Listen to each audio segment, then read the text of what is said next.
যে আমাদেরকে সুযোগটা দিয়েছেন আপনাদের সাথে কাজ করার। সুপ্রিম কোর্ট রিপোর্টার্স ফোরামকে আন্তরিকভাবে ধন্যবাদ জানাচ্ছি, বিশেষভাবে কৃতজ্ঞতা ধন্যবাদ জানাচ্ছি ব্যারিস্টার আনিক হককে।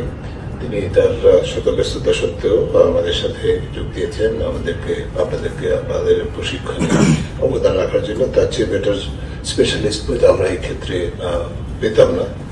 Thank you very much, and also at the same time he is having his responsibilities not only as a barrister but also additional Attorney General of Bangladesh.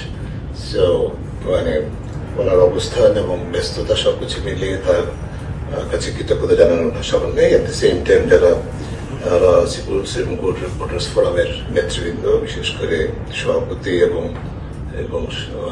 Secretary general, আপনাদের দুজনকে আন্তরিকভাবে ধন্যবাদ জানাই এই সুযোগটা দেওয়ার জন্য। অ্যাজ তৌফিক হ্যাজ সেড, এটা let's take it as a beginning. আমরা এটাকে মানে যাত্রা আমাদের সাথে আপনাদের সাথে আমাদের পার্টনারশিপের অংশীদারত্বের একটা শুরু। আমরা আশা করবো যে আমাদের সক্ষমতা এবং সামর্থ্য অনুযায়ী আমরা যতখানি সময় আপনাদের সাথে সম্পৃক্ত থাকার জন্য। প্রথমে আপনি যে প্রস্তাবটা করেছেন যে বিচার বিভাগের স্বাধীনতা বিষয়ক কোন মত বিনিময় বা গোলটেবিল আলোচনা প্রধান বিচারপতিদের সাথে নিয়ে করার উদ্যোগ গ্রহণ করলে আমরা আপনাদের পাশে থাকার চেষ্টা করবো যতখানি সম্ভব। সো সেদিকটাকে আমি স্বাগত জানাবো। আর এই বিষয়ে তো আমার কিছু বলার দক্ষতা নাই, আমি বুঝি না, বলতে গেলে হইচই করি আর কি, গন্ডগোল করি, ট্রাবল মেকার। সো তারপরে যে বিষয়টা বলবো সেটা হচ্ছে যে আপনারা এমন একটা বলেছেন, এমন একটা ক্ষেত্রে আপনাদের কাজ, আপনাদের বিচরণ, যেটি আসলে রাষ্ট্রের যে সবচেয়ে গুরুত্বপূর্ণ প্রথম, আমি বলবো যে প্রথম এবং শেষ রিসোর্ট যাদেরকে বলা হয়, সেই বিচার বিভাগ আপনাদের কর্মক্ষেত্র। এবং এই বিচার বিভাগের স্বাধীনতা এবং এর কোনো স্বাধীনতা আনলিমিটেড না। বিচার বিভাগেরও জবাবদিহিতা আছে, থাকা উচিত আছে এবং পদ্ধতি আছে বিভিন্ন দেশে, আমাদের দেশেও সেটা থাকার কথা। কিন্তু মোটা দাগে সবচেয়ে যে বিষয়টা প্রথমে বলতে চাই, বিচার বিভাগ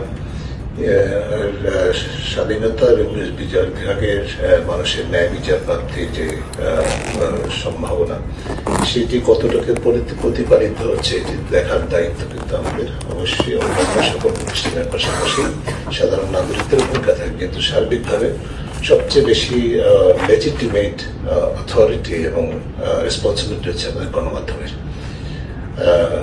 কাজেই সেখানে আপনাদের যেরকম এখতিয়ার, দায়িত্ব এবং যে পেশাগত অবস্থান, সেটিকে অগ্রসর করে নিয়ে যাওয়ার জন্য, এগিয়ে নিয়ে যাওয়ার জন্য আপনাদের যে ভূমিকা, সেটি অনেক কারণেই হয়তো প্রত্যাশিত পর্যায়ে হয়নি। কিন্তু মোটেই হয়নি সেটা আমরা বলবো না, কিছু কিছু দৃষ্টান্ত আমরা তো দেখেছি, আজকে শুরুতে একটু শুনলাম, মনে করে দেওয়া হলে এরকম অনেক দৃষ্টান্ত হয়তো আছে, কিন্তু এটাকে আরো উন্নত জায়গায় নিয়ে যাওয়ার সুযোগ আছে। তো এই ক্ষেত্রে দুইটা জায়গায় কিন্তু আমাদের বলবো যে পারস্পরিক সম্পর্ক আছে। একদিক থেকে বিচার বিভাগের স্বাধীনতা যেরকম অপরিহার্য, অন্যদিক থেকে গণমাধ্যমের স্বাধীনতারও কিন্তু অঙ্গাঙ্গিভাবে জড়িত। আমরা এমন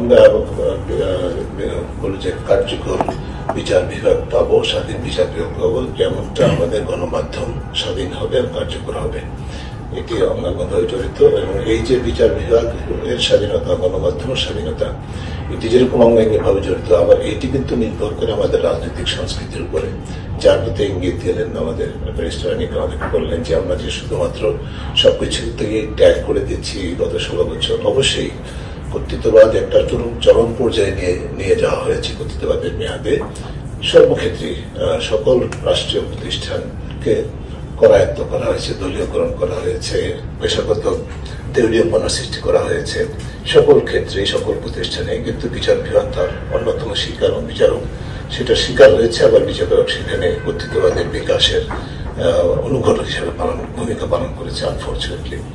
তো সেটা যেরকম সঠিক, একইভাবে আমাদের কিন্তু গণমাধ্যমে কিন্তু একই রকমের ভূমিকা বা ব্যর্থতা ছিল, সেটা অস্বীকার করার উপায় কিন্তু নেই।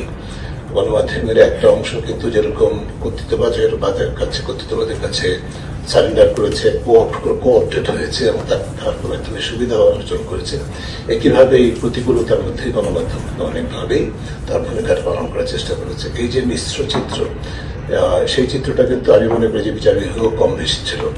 কাজেই এখানে পরিবর্তনের দরকার দুটি ক্ষেত্রে, কিন্তু এই পরিবর্তন আমরা যদি মনে করি যে শুধুমাত্র বিচার বিভাগের সংস্কারের মাধ্যমে এককভাবে স্বাধীনভাবে বিচার বিভাগের বাস্তব স্বাধীনতা প্রতিষ্ঠার জন্য যে প্রক্রিয়া আমাদের অনেক রক্তের বিনিময়ে অর্জিত নতুন বাংলাদেশে শুরু হয়েছে সংস্কার কার্যক্রম, একইভাবে গণমাধ্যমের সংস্কারের জন্য একটা কমিশন গঠিত হয়েছে। এই ধরনের কমিশনের কার্যক্রম যার যার অবস্থান থেকে দায়িত্ব পালন করে, প্রতিবেদন প্রকাশ করে, তার উপর ভিত্তি করে যদি কার্যক্রম যে প্রতিবেদন নির্ভর সংস্কার যদি হয়ও, সেটাও কিন্তু কোনোদিন সুফল আমরা পাবো না যতদিন পর্যন্ত আমাদের রাজনৈতিক সংস্কৃতি পরিবর্তন আসছে।